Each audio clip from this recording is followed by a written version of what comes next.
नमस्ते। मैं आज आप लोगों के लिए एक कहानी लेकर आई हूँ। ये कहानी कहिए या आज के परिवेश के अनुसार एक वातावरण जो बनता जा रहा है उसके ऊपर कुछ सोचने की मजबूर तथ्य हैं। अब मैं ये कहना चाह रही हूँ कि हम आदमी हैं। हम तो ये कह रहे हैं ना कि हम इंसान हैं, आदमी हैं। पर क्या हमारे अंदर इंसानियत बची है? हम बहुत छोटे थे तो हमारी दादी नानियाँ हमें एक कहानी सुनाती थी, चालाक भेड़िए की। शायद आप लोगों ने भी सुना होगा। वो कहानी में ये था, तब तो हम लोग छोटे थे तो उतना समझ नहीं पाए, पर अब वो कहानी अब हमें सोचने को मजबूर कर रही कि कितने हम स्वार्थी होते जा रहे हैं। इंसान इंसान रहा ही नहीं। तो क्या थी चालाक भेड़िए कहानी? पहले हम कहानी पर आते, तब हम अपने आप की समीक्षा करेंगे हम क्या बनते जा रहे हैं। एक चालाक भेड़िया था, जंगल में रहता था। उससे एक दिन बहुत जोर की प्यास लगी। तेज धूप थी, कहीं से वो जंगल में घूम रहा था, उसे प्यास लगी, पानी नहीं मिल रहा था। ऐसे भी मई जून जुलाई के महीने में पानी सूखने लगते हैं। तो वो घूमते घूमते एक आधे सूखे कुएं के पास पहुंचा। उसने झांका तो उसमें देखा, उसने थोड़ा सा पानी है अंदर। तो प्यास लगी थी। जब प्यास लगती है या भूख लगती है तो हम नहीं देखते कि प्लेट साफ है या गंदी है, सिर्फ हमें खाना याद रहता है। उसी तरह से प्यास जब लगती है ना, तो हम ये नहीं देखते कि पानी कौन सी जगह से है, कहाँ से है, हम पिएंगे उसके बाद क्या होगा, ये सब कुछ नहीं। पहले हम अपनी प्यास बुझाने के लिए सोचते हैं। तो भेड़िया ने भी यही सोचा, वो झटपट कुएं में कूद पड़ा। जब वो कुएं में कूद गया, प्यास लगी थी, उसने पानी पिया, अपनी प्यास बुझाई। जब उसने पानी पी लिया तो उसने निकलने की सोचने लगा। तो उसने सोचा, अब मैं यहाँ से निकलूँ कैसे? मेरा तो प्यास बुझ गया, अब मैं क्या करूँ? अब बाहर की दुनिया में मैं कैसे जाऊँ? बाहर कैसे मैं निकलूँ? तो वो बस इंतज़ार में था तो बहुत चालाक। क्योंकि चालाक और धूर्त लोग जो होते हैं ना, वो सदा अपने लिए सोचते हैं, वो दूसरों के लिए, दूसरों के साथ वो ऐसा करे कि उन्हें नुकसान हो या उनको नुकसान ना पहुँचे, ये नहीं सोचते। ये एक अच्छे इंसान, अच्छे दिल वाला जानवर हो, वो भी सोच सकता है। ये इंसान नहीं, जानवर भी सोच सकता है। तो वो तो था बहुत चालाक और धूर्त। उसने इंतज़ार किया कि कोई तो ऐसा आएगा सीधा साधा सा जो मेरी चाल में फंसेगा। एक बकरी जा रही थी।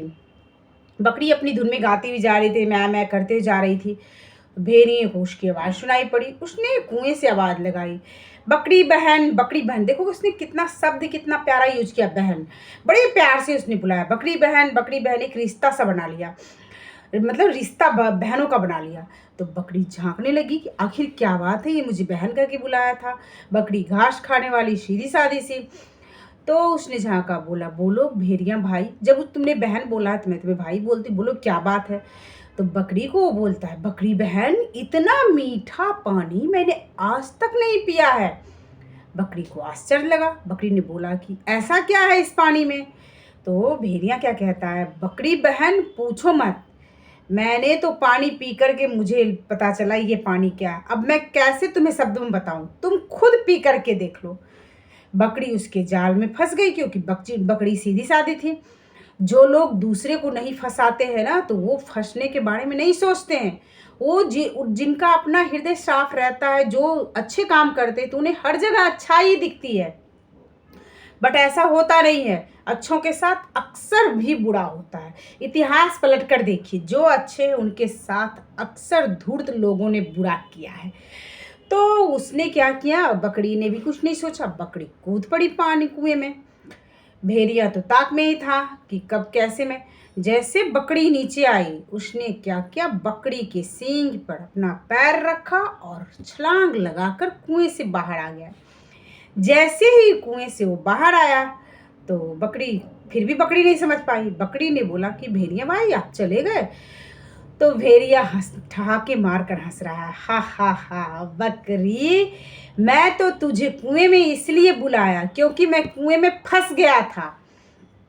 क्यों फंसा? क्योंकि मुझे प्यास लगी थी, पानी नहीं मिला। मैंने पानी की चाह में इसमें कूदा, पानी तो मैंने पी लिया था पर निकल नहीं पा रहा था। मैं तुझ जैसे सीधी सादी को ही ढूंढ रहा था, जिसके सहारे मैं चढ़कर ऊपर बाहर आ जाऊं। बकरी ने कुछ भी नहीं बोला, शांत रही। 1 मिनट, फिर बोली, रुको भेड़िया भाई, भेड़िया ठहर गया। भेड़िया भेड़िया तो बड़ा खुश था कि मैं तो निकल गया, दूसरे को फंसा दिया। भेड़िए ने पूछा, कहो क्या है? वो तो बड़ा बाहर आके एकदम चौड़ा बन रहा था, क्योंकि वो तो बाहर आ गया था, उसको फंसा दिया था।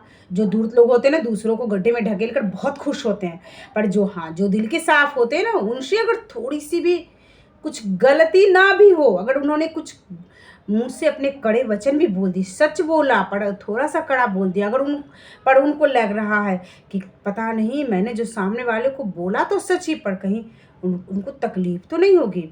पर जो धूर्त लोग होते हैं ना, तो वो एनी टाइम बस चालाकी और आड़े तिरछे टेढ़े कड़वे करते रहते हैं। तो फिर क्या हुआ, उस भेड़िया ने पूछा, बोलो। बकरी ने कहा, सुनो, ये बात तुम किसी से मत बताना। भेड़िए ने कहा, क्यों? क्योंकि आज के बाद अगर तुमने ये बात किसी को बताई तो कोई किसी को भी मदद नहीं करेगा।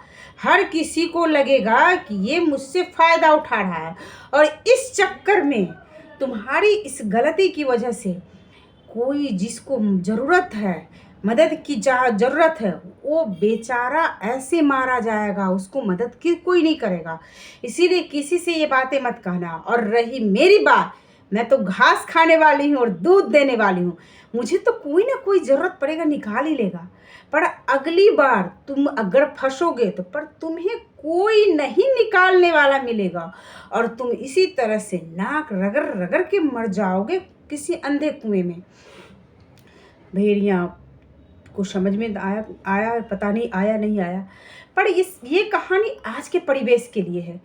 क्या आप हम में से जो ये कहानियाँ सुन रहे, क्या आप हम भी कोई बकरी तो नहीं बन रहे? ना बकरी तो कहीं भेड़िया तो नहीं बन रहे? अक्सर आपने लोगों से सुना होगा, अरे भेड़ की खाल में भेड़िया है, अरे इंसान नहीं भेड़िया है। क्यों कहते हैं? नोच कर खाने वाले को ही हम भेड़िया कहते हैं? नहीं, जो हमें नुकसान पहुंचाए, जो अपने फायदे के लिए हमें सीढ़ियां बनाकर ऊपर चढ़ जाए, वो भी भेड़िया है। ऑफिस हो, घर हो या कहीं भी हो, अगर कोई आपसे फायदा उठा रहा है और आपको बकरी बना रहा है, तो कृपया सचेत हो जाइए। अपने तीसरे नेत्र कहते हैं ना, अपनी अंदर की आंख को खोलकर इंसान को समझना सीखिए। और हाँ, अगर कोई भेड़िया बन रहे हैं इंसान के, मैं माफ़ी चाहती हूँ, हर कोई इंसान है। मेरा कहने का मतलब ये नहीं कि आप सुनने वाले में से कोई भेड़िया, पर नहीं, अगर कि कोई अगर ऐसा है, अगर आपके समझाने से इंसान बन सकता है, अगर कोई हम या आप किसी से फ़ायदा लेने के चक्कर में हम भेड़िया बन रहे हैं, तो सबसे मेरा हाथ जोड़कर ये विनती है, प्लीज़ किसी को नुकसान ना पहुंचाए, मत बनिए भेड़िया। भेड़िया बनकर के एक बार फायदा होगा, पर बकरी बनकर तो देखिए, हर बार फायदा ही फायदा होगा। हमारे कहने का यही था मतलब। नमस्कार।